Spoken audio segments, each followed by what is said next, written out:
Mut Kallanpääni linnaa sanon, että kuule Vänskä, missä tarvit oikein hyvää miestä, tässä silloin sellainen. Ja olen kyllä nainen, yli 50, aivan ylivertainen. Haluatko tietää, mitä minä taidon, mitä olen matkallani oppinut?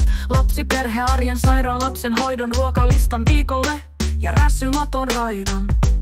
Vilman hyvin hallitsen ja riidat osaan sovittaa. Kodin osaan sisustaa ja pyykit kaappiin ripustaa. Osaan aikatauluttaa, koko perheen kouluttaa. Puolison ja lapset harrastuksiin houkuttaa. Mummot, vaarit, kumminkaimot, lahjat saavat laastereilla. Korjaan haavat, budjetointi minulle on normaalia arkea. Korjaan myöskin käytöstavat, jos on kieli karkea. Perhevaateostorulettia, pelaan sujuvasti, ostan aina tyylikästä, mutta järkevästi. Osaan matkat suunnitella, lomat riehät ajatella, näin on kaikki kivempaa ja minulla myös helpompaa.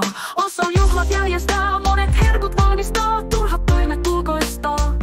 Olen hyvä ystävä tarpeen mukaan, pelastaja. Osaan hyvin lahduttaa, surempaa myös kannattaa. Osaan kampet korjata, osaan saunan lämmittää, kannan vedet järvestä, keitän keiton kalasta, tunnen kasvit, sienet, eläimet suuret ja pienet.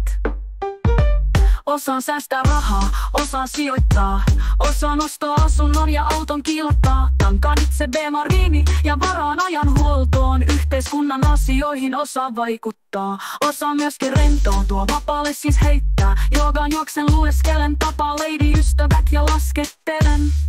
Mutta puhutaanko työstä? Ammatillinen kokemus löytyy CV:stä, siitä sinulle selviää mitä osaan.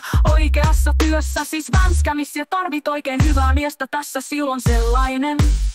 Ja olen kyllä nainen, yli 50, aivan ylivertainen. Ja olen kyllä nainen.